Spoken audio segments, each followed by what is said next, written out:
Welcome back, and thank you for tuning into Cheating Tales Lab. We appreciate every single one of you. We'd love to know, what part of the world are you watching from right now? Let us know in the comments. Now, let's dive into today's story. The sizzle of garlic and herbs filled the kitchen as Daniel Finch expertly diced vegetables for dinner. The rhythmic sound of his knife against the cutting board echoed through the spacious kitchen of their downtown penthouse. At 42, he cut an imposing figure, tall, broad-shouldered, with steel-gray eyes that could read a person's intentions from across a negotiating table. Those same eyes had helped him build Finch Real Estate into one of the city's most successful property development firms. The late afternoon sun cast long shadows through the floor-to-ceiling windows, glinting off the high-end appliances he'd installed during their last renovation. Daniel paused his chopping to adjust the temperature on the pan where fresh, herb-crusted salmon was cooking. He'd always enjoyed cooking, finding it a meditative break from the high-stakes world of real estate development. The sound of heels clicking on hardwood made him look up. His wife of 14 years, Josefina, strutted into the kitchen wearing a dress he'd never seen before, a tight black number that left little to the imagination. The dress probably cost more than what most people made in a week, but that wasn't what caught his attention. It was the perfume, an expensive, unfamiliar scent that he definitely hadn't given her. "Don't wait up, babes," Josefina said, barely glancing at him as she checked her reflection in the microwave door. Her long dark hair was styled in elaborate waves, and her makeup was heavier than usual. "I'm going on a date with my new lover."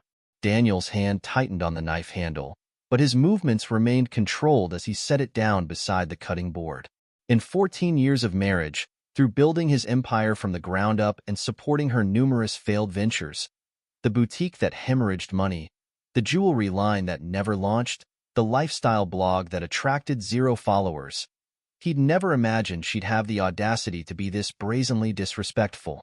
"What nonsense is this?" he asked, his voice steady despite the cold fury building in his chest. His words carried the same quiet authority that had made competitors back down and partners fall in line. "You're not going anywhere." Josefina laughed, the sound sharp and mocking in the pristine kitchen. "Oh, sorry, but I promised Fernando a wild night." She reapplied her lipstick, smacking her lips at her reflection.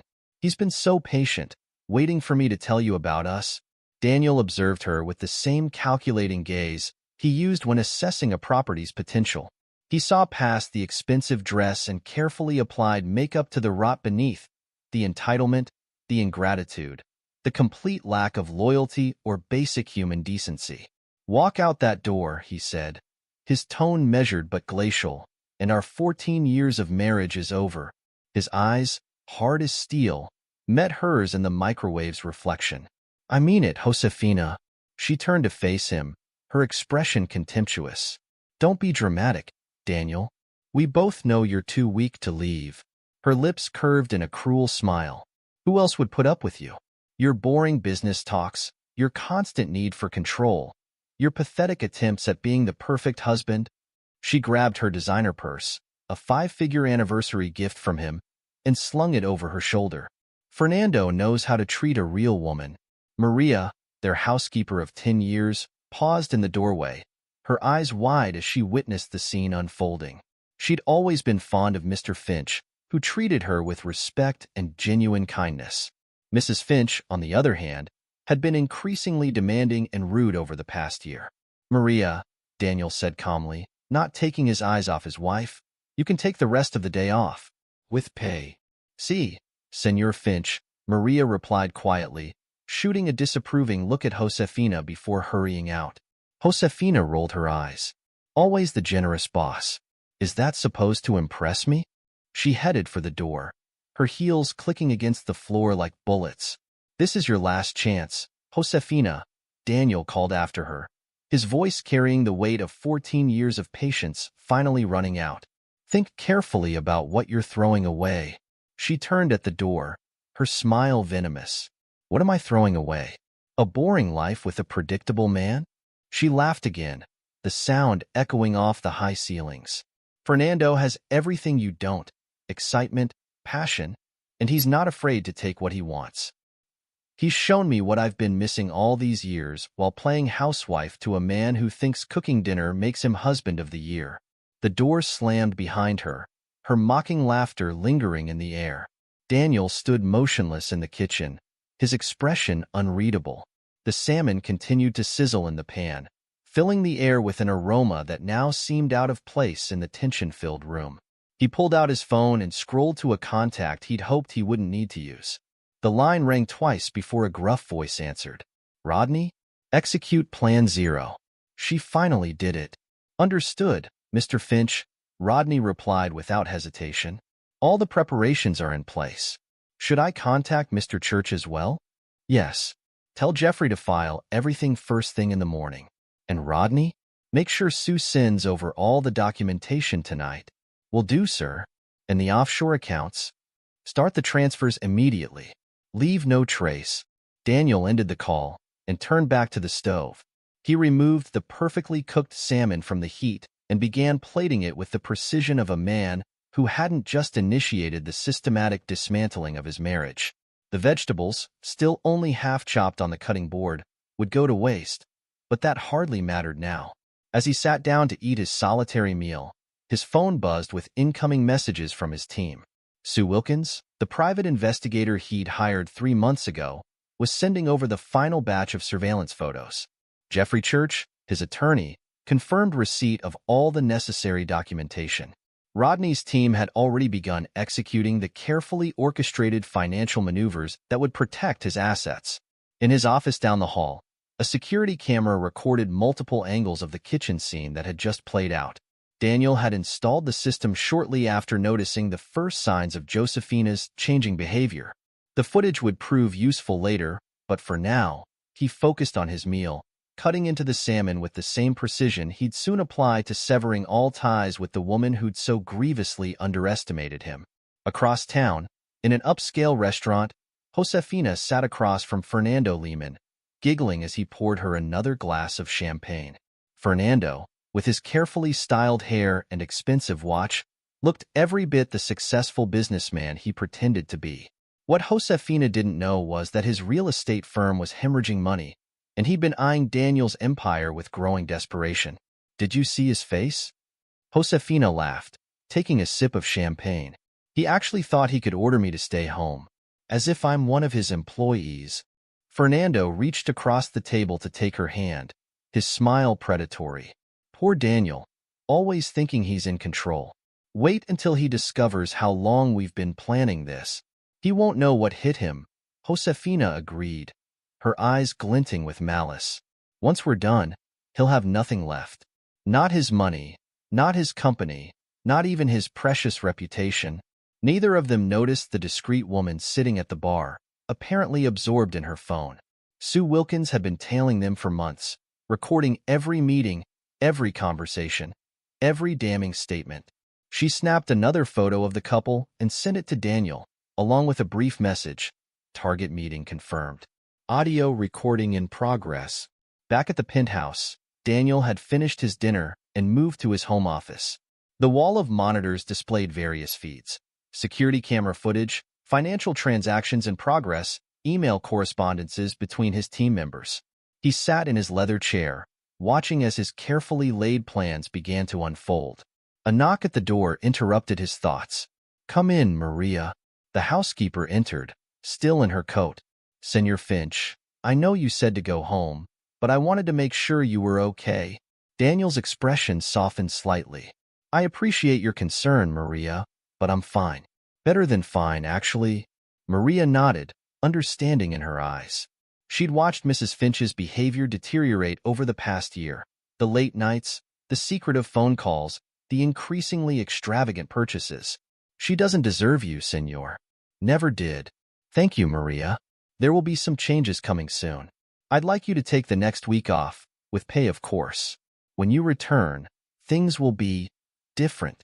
After Maria left, Daniel turned back to his monitors. A new email from Jeffrey caught his attention. The divorce papers were ready, complete with evidence of adultery and financial misconduct. Another message from Rodney confirmed that the offshore transfers were proceeding as planned. Daniel allowed himself a small smile as he watched the pieces fall into place. Josefina had called him predictable, boring, weak. She'd mistaken his patience for passivity, his planning for predictability, his self-control for weakness. Soon she'd learn the cost of that mistake. His phone buzzed with another message from Sue, Target and companion discussing plans to access joint accounts tomorrow morning. Audio recording attached. Daniel played the recording, listening to his wife and her lover plot to drain the accounts he'd already emptied. Their arrogance was almost amusing. They really believed they'd caught him unaware, that he was the fool they thought him to be. The night deepened outside the penthouse windows, the city lights twinkling like stars. In restaurants and hotels across town, Josefina and Fernando celebrated what they thought was their triumph, unaware that they were simply playing their parts in Daniel's carefully orchestrated endgame. As midnight approached, Daniel's phone lit up with a final message from Rodney. All assets secured. Offshore transfers complete. Real estate transactions prepared for morning execution. Waiting for your go-ahead. Daniel typed a single word in response. Proceed. He stood at the window, looking out over the city he'd helped build, one real estate deal at a time. Tomorrow, Josefina would discover the true meaning of the word weak. But tonight, he had one more call to make. Gladys? This is Daniel Finch. I apologize for calling so late, but there's something you need to know about your husband Fernando. The wheels of justice and revenge were now in unstoppable motion.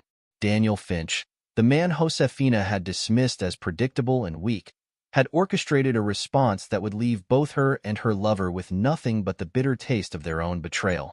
In their arrogance, they'd forgotten the first rule of real estate and life. Never underestimate the quiet ones who take their time to plan. Jeffrey Church sat in his corner office at 6 a.m., reviewing the final documents for what would become one of the most meticulously planned divorce cases of his 30-year career. The morning sun hadn't yet risen over the city skyline, but the veteran attorney had been awake for hours, ensuring every detail was perfect. His phone buzzed. Daniel Finch. Everything's ready, Jeffrey said before Daniel could speak. Sue's documentation arrived at midnight. I've never seen more thorough evidence of adultery and financial misconduct in my life. Good. Daniel's voice was calm, controlled. Josefina spent the night at her mother's place, just as expected. Have the papers delivered there by 8 a.m. Already arranged. But Daniel... Jeffrey paused, shuffling through the extensive documentation. The level of their planned deception. They were going to try to drive you to suicide. The recordings Sue obtained. I know. Daniel cut him off. I've heard them all. Every dinner date, every hotel meeting, every conversation about how they'd spend my money once I was gone. Focus on executing the plan. 3 months earlier, Daniel had walked into Jeffrey's office with an unusual request. He needed to prepare for a divorce, but not file immediately. Instead, he wanted to document everything, prepare every legal motion, and wait for the perfect moment. Your wife's affair with Fernando Lehman has been going on for 6 months, Sue Wilkins had reported in that first meeting. The private investigator's photographs showed Josefina and Fernando entering various hotels, restaurants, and even the Finch penthouse when Daniel was supposedly away on business. The financial angle is worse, Sue had continued. They've been systematically draining your joint accounts. Lehman's real estate firm is failing. He's millions in debt. They're planning to take everything you have. Daniel had listened without expression, then laid out his counter-strategy. It was brilliant in its simplicity and devastating in its thoroughness. Now, 3 months later, everything was in motion. At 7 a.m., Rodney Martinez, Daniel's head of security, oversaw the team changing locks at the penthouse. The new owner's moving trucks would arrive by noon. Mr. Finch, Rodney spoke into his phone. The safe room contents have been transferred to secure storage. All surveillance equipment is operational. Mrs. Finch's belongings are being packed and moved to the garage as instructed. In another part of town, a courier knocked on the door of Elena Torres, Josefina's mother. The elderly woman answered in her robe, her face darkening when she saw the legal documents. Josefina, she called up the stairs. There's something you need to see. Josefina descended the stairs in yesterday's dress, makeup smeared, looking nothing like the triumphant woman who'd walked out on her husband the night before. She snatched the envelope from her mother's hands. "What is this nonsense?" she demanded, then froze as she read the first page. Divorce papers? He can't be serious. Elena picked up the stack of photos that had fallen from the envelope. Images of Josefina and Fernando in various compromising situations. "Mija, what have you done? That bastard had me followed?" Josefina's voice rose to a shriek. She grabbed her phone, dialing Fernando's number. No answer. She tried again. Still nothing. Across town, in a palatial suburban home, Gladys Lehman held a similar envelope. Unlike Josefina's, hers contained a personal letter from Daniel, along with proof of her husband's infidelity and financial crimes. "How long?" Gladys confronted Fernando in their kitchen, her voice ice-cold. "How long have you been sleeping with her and stealing from her husband?" Fernando, still in his bathrobe, reached for the documents. "Darling, I can explain." "Explain what?" Gladys slapped a bank statement down on the marble counter. "How you've been funneling money from their accounts into your failing company. How you and that woman plan to drive her husband to suicide." She pointed to the door. "Get out. My lawyer will contact yours." Fernando's phone had been ringing nonstop, Josefina's calls. He ignored them all as he threw clothes into a suitcase, his carefully constructed world crumbling around him. Back at the penthouse, Daniel surveyed the space one last time. The furniture was already being moved out, the walls bare where family photos had hung. Maria, the housekeeper, stood in the doorway with tears in her eyes.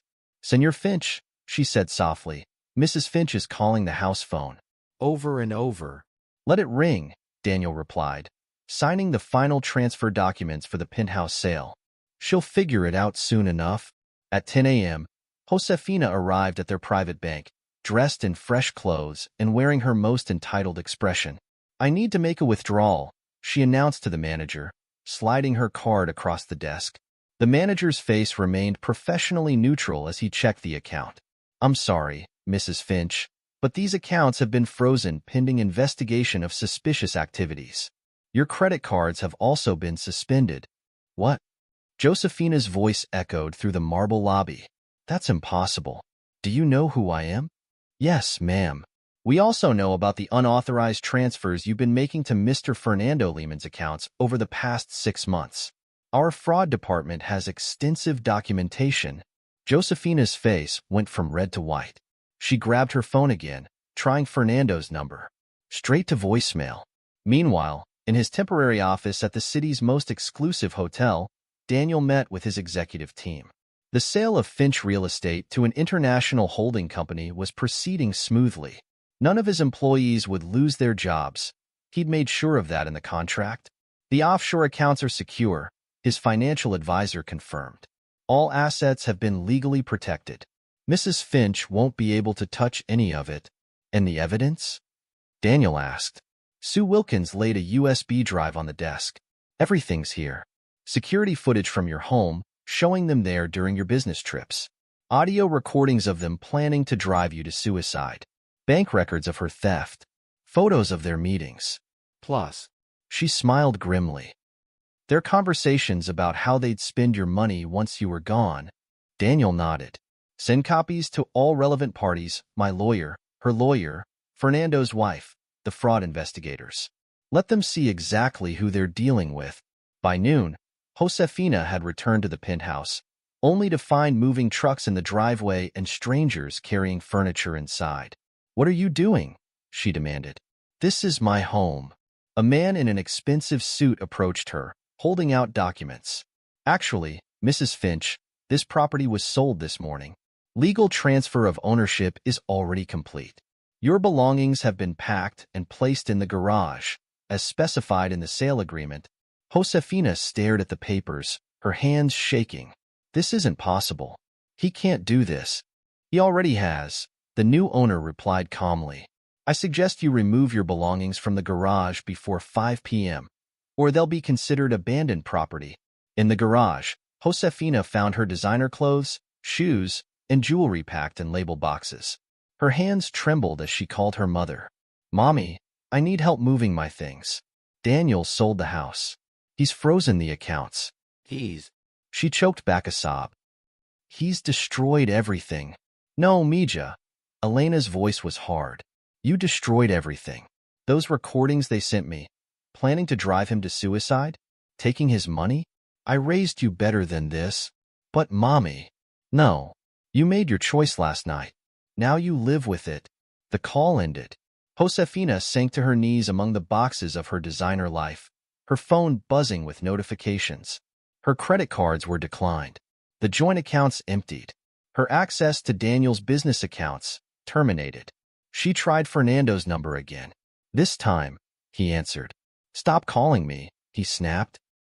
It's over. Gladys knows everything. I'm trying to save my marriage. Save your marriage? Josefina shrieked. What about our plans? The money. The money's gone. Josefina. Daniel was 3 steps ahead of us the whole time. My company's under investigation for fraud. Gladys is divorcing me. I've lost everything. But you said you loved me.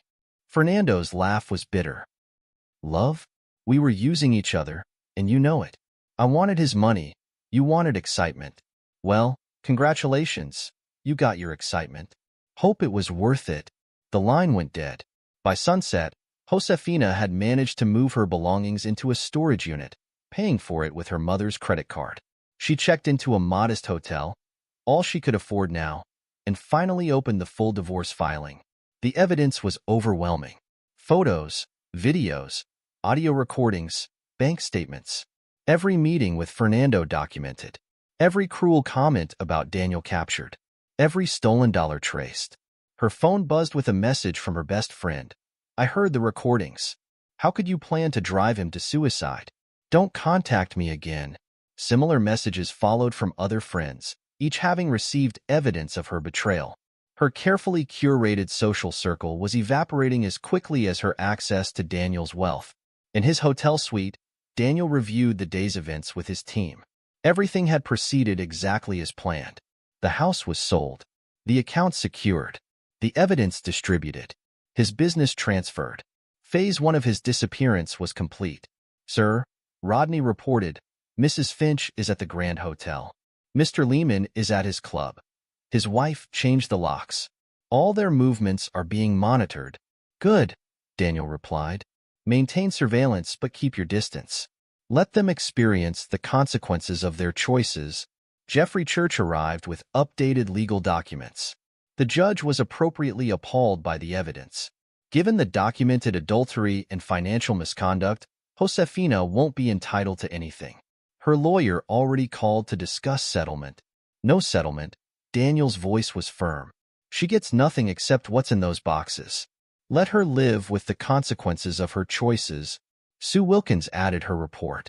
Fernando's company is facing a fraud investigation. His wife's family has cut off financial support. He's got nothing to offer Josefina now, even if he wanted to. Daniel stood at the hotel window, looking out over the city he'd conquered and would soon leave behind. They thought I was weak, he said quietly. They mistook patience for weakness, planning for passivity. Now they understand the difference. In her hotel room, Josefina stared at her reflection in the bathroom mirror. The expensive dress from last night was wrinkled, her makeup smeared by tears. Her phone lay silent. No calls from Fernando. No responses to her desperate messages to friends. The woman who'd walked out on her marriage last night, so confident in her power, so certain of her victory, was gone. In her place was someone who finally understood what she'd thrown away. She'd called Daniel weak, called him predictable, boring. Now she understood. He'd been playing chess while she and Fernando played checkers. Every move calculated, every response planned, every consequence anticipated. Her phone buzzed one last time. A message from an unknown number. She opened it to find a video. Security footage from their home, showing her and Fernando laughing about Daniel, mocking him, planning his destruction. Below the video was a simple message. You confused kindness for weakness. That was your first mistake. The sun set on a changed city. In his hotel suite, Daniel finalized plans for the next phase of his life. In her budget room, Josefina faced her new reality. And somewhere in between, Fernando Lehman discovered that Karma had a particularly strict accounting system. Phase 2 of Daniel's plan would begin at dawn. But for now, He allowed himself a moment of satisfaction. They'd thought him weak, predictable, easily destroyed. They'd never suspected that the man they'd underestimated had been documenting their betrayal, preparing his response, and waiting for the perfect moment to strike. In the end, it wasn't Daniel who destroyed Josefina and Fernando. Their own arrogance, greed, and cruelty had done that. He'd simply stepped aside and let them fall into the trap they'd built for themselves. Charlie Rowe prided himself on being the best private investigator in the city. In 20 years, he'd never failed to locate a target. But Daniel Finch was proving to be his white whale. "I'm sorry, Mrs. Finch," Charlie said, watching Josefina pace his cramped office 3 months after Daniel's disappearance. Every lead goes cold. His business was sold to Maxwell Holdings, but it's a maze of shell corporations. His phone's disconnected, email accounts closed, credit cards canceled. The man's a ghost. That's impossible. Josefina slammed her hands on his desk, her designer dress now looking worn and dated. He has to be somewhere. Nobody just disappears. Charlie pulled up his research on his laptop. Mr. Finch sold Finch Real Estate for an undisclosed amount. The new owners retained all employees but have no contact with him. His lawyer, Jeffrey Church, handles everything through automated systems. Bank accounts? Emptied and closed. Properties? Sold or transferred. Digital footprint? Erased. Try harder. Josefina's voice cracked. "I'm paying you good money." "With what money, Mrs. Finch?" Charlie asked quietly. "Your last check bounced." Josefina's face crumpled. Her access to the joint accounts was long gone, her credit cards useless. She'd been reduced to living in a studio apartment paid for by her increasingly reluctant mother. I'll figure something out. Just find him." But Charlie had already decided this would be their last meeting. He'd seen divorces get ugly before, but this was different. The methodical way Daniel Finch had disappeared spoke of long-term planning and resources beyond anything Josefina could match. Across town, in her reduced circumstances, Josefina returned to her small apartment. The walls were bare where paintings had once hung, the furniture secondhand. Her phone, no longer the latest model, buzzed with a message from Fernando. "Stop calling Gladys. She won't help you find Daniel. It's over." Josefina threw the phone across the room. Fernando had crawled back to his wife 2 months ago, leaving Josefina alone with the consequences of their actions. Gladys, after the initial shock, had agreed to reconciliation, provided Fernando cut all contact with his former mistress. The laptop on her tiny desk dinged with an incoming email. Unknown sender. Subject line: "See what you lost." Her hands trembled as she clicked the video attachment. The footage was crystal clear, security camera recordings from her former home. There she was, bringing Fernando into the house while Daniel was supposedly away on business. The timestamp showed dozens of such visits over 6 months, but it was the audio that made her sink to her knees. Poor, predictable Daniel, her own voice mocked from the speakers. Always so controlled, so boring. "He actually thinks I love him." Fernando's laugh joined hers. "He's such a fool. Once we've pushed him over the edge, all this will be ours." A few more months of gaslighting, making him think he's losing his mind. The perfect suicide, Screen Josefina agreed. "No one will suspect anything. We'll look like the grieving widow and supportive friend who tried to help him through his depression." The footage continued, showing meeting after meeting, plotting session after plotting session. Their casual cruelty, their greedy plans, their mockery of the man whose life they planned to destroy, all captured in high definition. The final clip was different. Daniel sat in his home office, looking directly at the camera. "You thought I was weak, Josefina. You confused kindness for weakness, loyalty for foolishness. I built an empire while you plotted to steal it. Now you have nothing and I'm free." The screen went black. Josefina lunged for the bathroom, retching into the toilet as the full impact of her actions hit her. They'd never suspected the cameras. Never imagined Daniel was documenting everything, waiting, planning his counterstrike. 6 months turned into a year. Daniel Finch had vanished completely, but his influence lingered.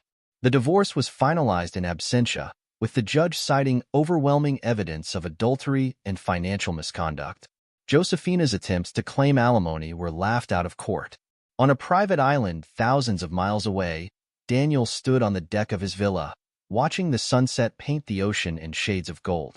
The property, purchased through an untraceable shell corporation years ago, was his sanctuary and command center. "The latest reports, sir," his assistant said, placing a tablet on the teak table. "The new developments in Singapore are exceeding projections. London office wants to expand."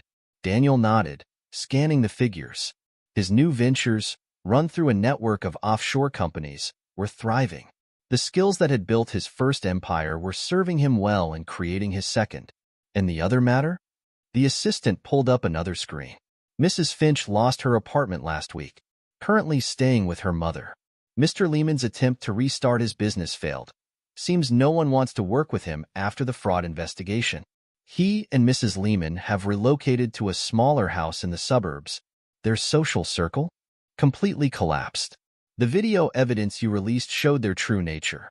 No one wants to associate with people who plan to drive someone to suicide for money."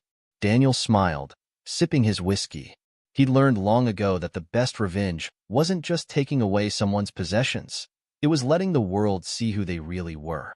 Back in the city, Elena Torres watched her daughter picking at her dinner, a shadow of the confident socialite she'd once been. "The lawyer called again," Elena said.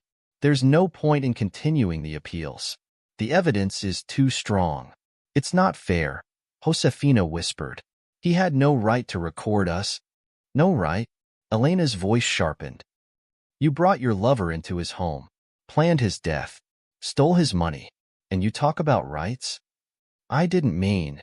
"Yes, you did. Every word on those recordings, you meant. Now you're angry because you underestimated him, because he wasn't the weak fool you thought he was." Across the city, in their downsized suburban home, Fernando and Gladys Lehman were having their own reckoning. "Another rejection," Fernando said, closing his laptop. Every attempt to rebuild his business was met with closed doors. The fraud investigation had cleared him legally, but the reputational damage was permanent. "Perhaps," Gladys said coldly, "you shouldn't have planned to drive a man to suicide for his money. I've apologized 1,000 times. Not to Daniel Finch. Not that you could. No one knows where he is. The man you thought was so weak, so easy to destroy, he destroyed you instead. And I let you come back only because my family insisted on giving you a second chance." The weight of consequences pressed down on all of them. Josefina, once proud and beautiful, aged years and months. Fernando, the smooth-talking businessman, reduced to working in middle management at a small firm.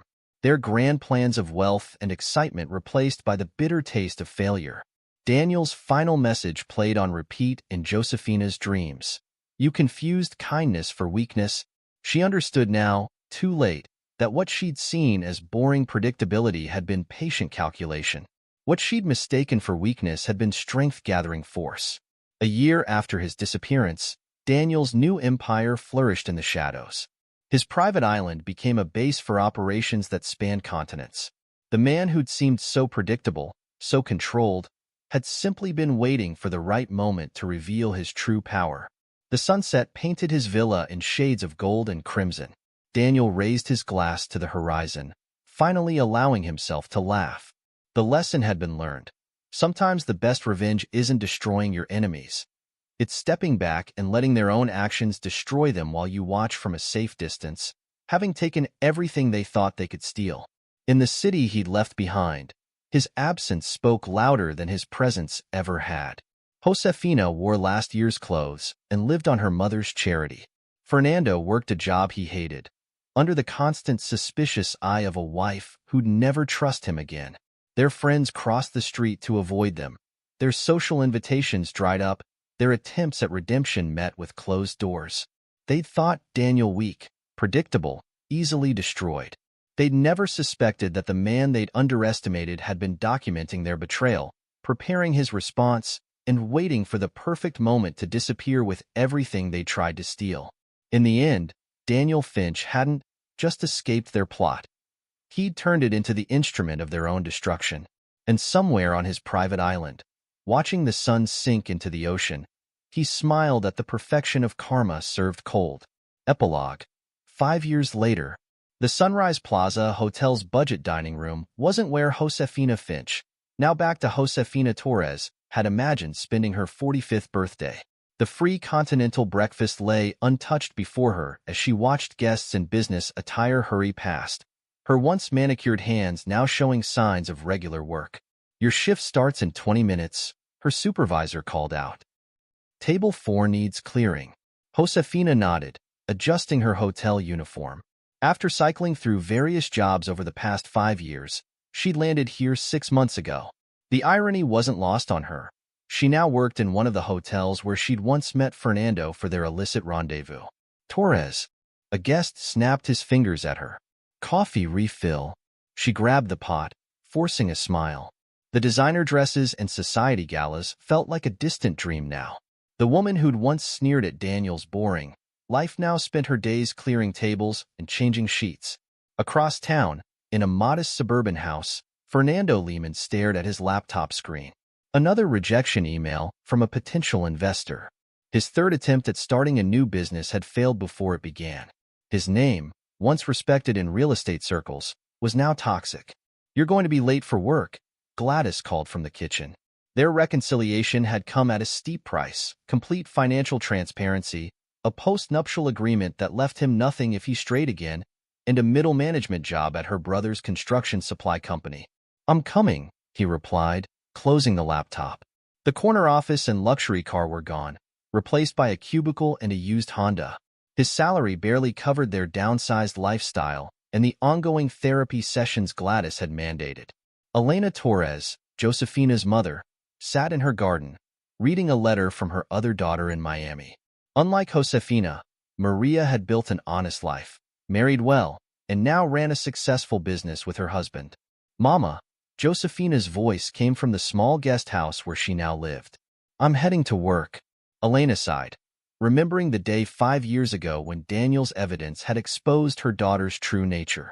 The social humiliation had been complete. Their family name, once respected in the community, was now whispered about in scandalized tones.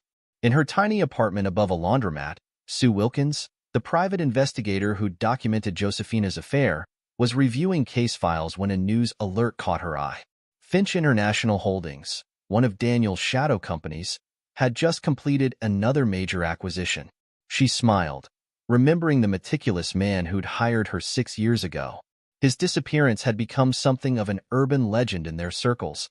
The businessman who'd outsmarted those who tried to destroy him and vanished without a trace. Jeffrey Church, now semi-retired but still handling select cases, occasionally received encrypted messages from untraceable accounts, updates on business ventures, legal matters to be handled, all executed through a labyrinth of shell corporations that always led back to Daniel Finch's brilliant strategic mind. Another wire transfer came through, his assistant mentioned. "The Children's Hospital wing is fully funded." Daniel's philanthropy, like everything else about him, operated in the shadows.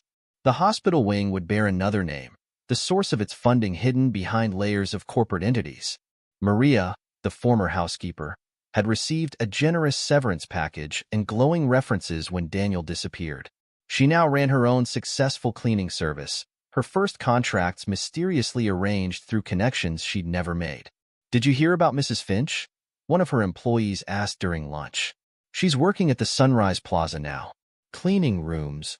Maria crossed herself, remembering the proud woman who'd treated her with such contempt. "God's justice comes to everyone, sooner or later." At the exclusive Reynolds Club, where Josefina had once been a prominent member, her name had been quietly removed from the rolls. The recordings of her plotting Daniel's suicide had sealed her social death warrant. The women who'd once been her closest friends now pretended not to see her when their paths crossed. "I saw Fernando at the grocery store," one society matron whispered to another over lunch. "Can you believe Gladys took him back? After what he did?" "Money," her companion replied. "Her family insisted. Something about protecting their business interests. But I heard she makes him account for every penny he spends." Charlie Rowe, the investigator Josefina had hired to find Daniel, had long since closed her file. But occasionally, he'd catch whispers in professional circles about major deals being closed by companies that seemed to appear from nowhere. operate with stunning efficiency, then fade back into the corporate mist. Finch, he'd mutter, recognizing the strategy. Still out there, still winning. In their downsized suburban life, Fernando and Gladys maintained a careful peace. Their weekly therapy sessions had revealed the full extent of his character flaws, the narcissism, the financial manipulation, the endless lies. How was work? Gladys asked mechanically as Fernando returned home. Fine, he replied, hanging up his jacket. No longer designer, bought off the rack at a department store.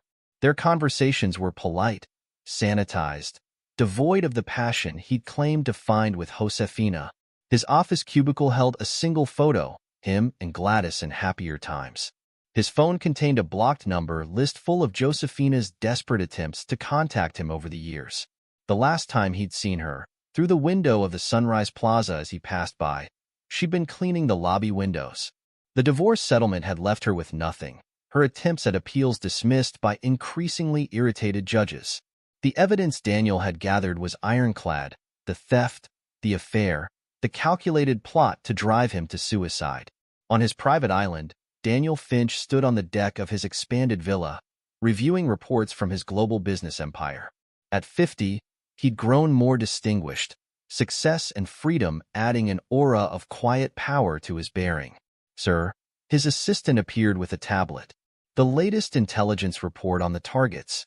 Daniel reviewed the updates on those he'd left behind. Josefina working at the hotel, Fernando trapped in suburban mediocrity, their social circles shattered, their ambitions crushed under the weight of their own actions. The Singapore development? He asked, moving on to business matters. Exceeded projections by 20%. London office suggests expanding into emerging markets.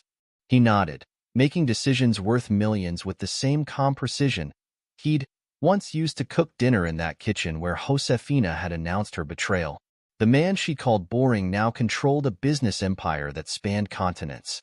In her guest house behind her mother's home, Josefina sat on her bed after another exhausting shift. The tiny space was a far cry from the penthouse she'd once called home. On her dresser, a framed photo face down. Her and Daniel on their wedding day, before greed and arrogance had consumed her. She picked up her phone, accessing a video she'd watched countless times over the years. Daniel's final message played on the screen. You confused kindness for weakness, loyalty for foolishness. I built an empire while you plotted to steal it.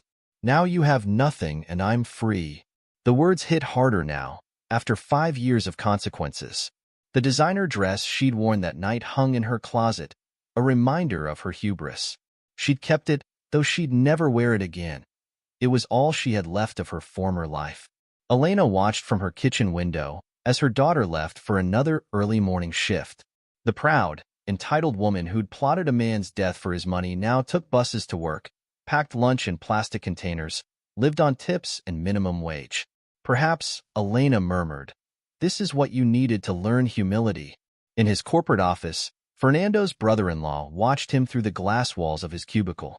The man who'd once boasted of destroying Daniel Finch now filled out inventory reports, supervised by people who'd once been his subordinates. Lehman, his supervisor, called. The quarterly reports are due.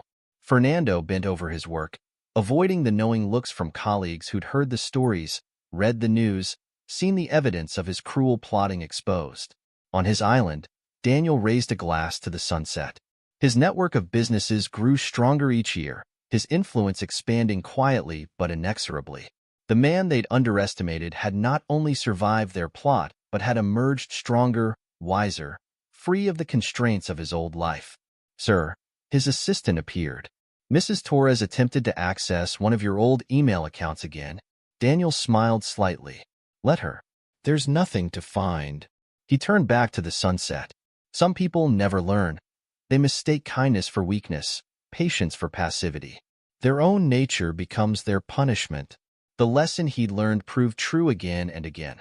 Sometimes the best revenge isn't destroying your enemies. It's letting their true nature destroy them while you watch from a safe distance, having taken everything they thought they could steal. In their separate lives of quiet desperation, Josefina and Fernando had learned the same harsh truth. They'd plotted to destroy a man they thought was weak, only to discover that what they'd mistaken for weakness had been strength gathering force. Their punishment wasn't just the loss of wealth and status. It was living with the knowledge that they destroyed themselves through their own greed and cruelty. And somewhere on his private island, Daniel Finch raised his glass to the setting sun, his empire growing, his freedom complete. His revenge served not in a single blow, but in the slow, inexorable grinding of consequences that would follow his betrayers for the rest of their lives. The night settled over the city they'd all once called home. In her tiny guest house, Josefina set her alarm for another early shift. In his suburban home, Fernando prepared for another day of mundane work under his brother-in-law's watchful eye. And on his island, Daniel Finch reviewed plans for his next business expansion. The man they called weak now stronger and more successful than ever. The best revenge, he'd learned, wasn't just about taking away what someone valued. It was about letting them live with the consequences of their choices, watching their own nature become their punishment, while you thrived in the freedom they tried to steal. This is where our story comes to an end. Share your thoughts in the comment section. Thanks for your time. If you enjoy the story, please subscribe to this channel. Click on the video you see on the screen, and I will see you there.